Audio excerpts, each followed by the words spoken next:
આકાશવાણી ભુજ સમાચાર આશુતોષ અંતાણી વાંચે છે. નમસ્કાર. પ્રધાનમંત્રી નરેન્દ્ર મોદીએ કહ્યું છે કે ગરીબો અને વંચિતોના ઉત્થાનનો સંકલ્પ, સબકા સાથ સબકા વિકાસનો મંત્ર અને સેવાની ભાવના આજે સરકારની નીતિ અને પ્રતિબદ્ધતા છે. શ્રી મોદીએ ગઈકાલે મધ્યપ્રદેશના અશોકનગરના ઈસાગઢમાં શ્રી આનંદપુર ધામમાં ઉપસ્થિત ભક્તોને સંબોધન કરતા આમ જણાવ્યું હતું.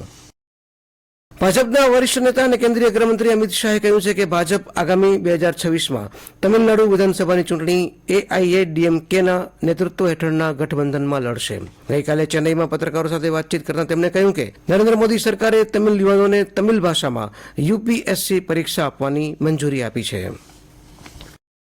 નવી દિલ્હી ખાતે કેન્દ્રીય ચૂંટણી પંચ દ્વારા મીડિયાના અધિકારીઓ માટે એક દિવસનો તાલીમ સેમિનાર પૂર્ણ થયો. સેમિનારમાં ગુજરાત સહિત 28 રાજ્ય અને 8 કેન્દ્ર શાસિત પ્રદેશના મીડિયા નોડલ સહિતના અધિકારીઓને કોમ્યુનિકેશન એટલે કે સંવાદના વિવિધ પાસાઓની તાલીમ આપવામાં આવી. આ ઉપરાંત જરૂરી માહિતીના અસરકારક પ્રચાર પ્રસાર અને ખોટી તેમજ ભ્રામક માહિતીને ફેલાતી અટકાવવા જેવા વિષયો અંગે પણ વિસ્તૃત તાલીમ આપવામાં આવી હતી. મુખ્ય ચૂંટણી કમિશનર જ્ઞાનેશ કુમારે તથ્યહીન અને ભ્રામક સમાચારો વચ્ચે મતદારોને સાચી અને આધારભૂત માહિતી મળે તે માટે મીડિયા અધિકારીઓની સક્રિય ભૂમિકા પર પ્રકાશ પાડ્યો હતો. સંરક્ષણ સંશોધન અને વિકાસ સંગઠન ડીઆરડીઓએ સુખોઈ 30 MKI વિમાનથી લાંબા અંતરના ગ્લાઇડ બોમ્બ ગૌરવનું સફળ પરીક્ષણ કર્યું. સંરક્ષણ મંત્રાલયના જણાવ્યા મુજબ પરીક્ષણોમાં અંદાજે 100 કિલોમીટરના અંતર સુધી ચોકસાઈ સાથે સફળ પરીક્ષણ કરાયું. ગૌરવ 1000 કિલો વર્ગનો ગ્લાઇડ બોમ્બ છે, જેને ચાંદીપુરમાં આવેલા સંશોધન કેન્દ્ર, ઇમારત, શસ્ત્રાગાર, સંશોધન અને વિકાસ સંસ્થાન તેમજ સંકલિત પરીક્ષણ રેન્જ દ્વારા સ્વદેશી રીતે ડિઝાઇન કરાયો અને બનાવાયો છે. ડીઆરડીઓ અને ભારતીય વાયુસેનાના વરિષ્ઠ અધિકારીઓએ આ પરીક્ષણમાં ભાગ લીધો અને સમીક્ષા કરી.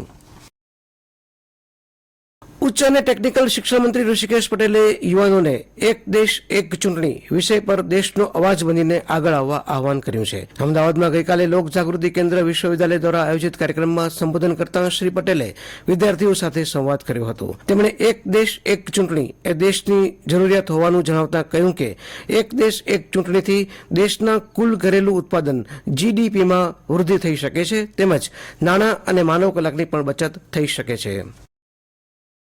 રાજ્ય સરકારે ગરમીને ધ્યાનમાં રાખી રાજ્યના શ્રમિકોને બપોરના સમયે કામ ન કરાવવા આદેશ આપ્યો છે. શ્રમ આયોગની કચેરી દ્વારા આ અંગે એક પરિપત્ર બહાર પાડવામાં આવ્યો છે.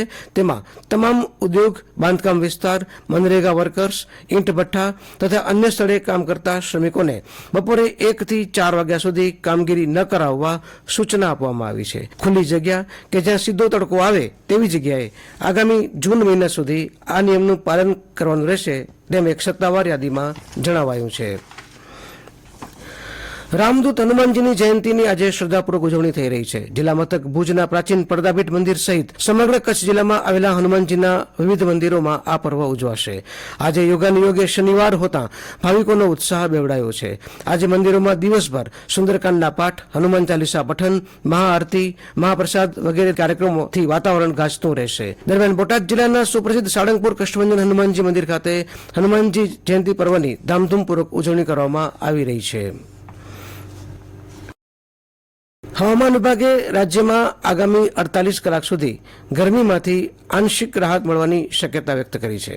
ત્યારબાદ તાપમાન ફરીથી વધી શકે છે. જ્યારે આગામી તારીખ 15મી થી 17મી એપ્રિલ 2025 દરમિયાન સૌરાષ્ટ્ર અને કચ્છ ક્ષેત્રમાં મહત્તમ તાપમાન 40 થી 44 ડિગ્રી સેલ્સિયસ વચ્ચે રહી શકે છે, તેમ હવામાન વિભાગના નિયામક ડોક્ટર A.K. દાસે જણાવ્યું હતું. આઈપીએલ 2025 ટી20 ક્રિકેટ ટુર્નામેન્ટમાં ગઈકાલે ચેન્નઈ ખાતે કલકત્તા નાઇટ રાઇડર્સની ટીમે ચેન્નઈ સુપર કિંગ્સ ટીમને 8 વિકેટથી પરાજિત કરી હતી. ચેન્નઈ સુપર કિંગ્સે આપેલા 104 રનના લક્ષ્યને કલકત્તા નાઇટ રાઇડર્સ ટીમે માત્ર 10.1 ઓવરમાં જ પ્રાપ્ત કરી વિજય મેળવ્યો હતો. દરમિયાન આજે લખનૌ ખાતે ગુજરાત ટાઇટન્સ 11 અને લખનૌ સુપર જાયન્ટ્સ 11 વચ્ચે મેચ રમાશે. આ સાથે આ સમાચાર બુલેટિન પૂરું થયું. નમસ્કાર.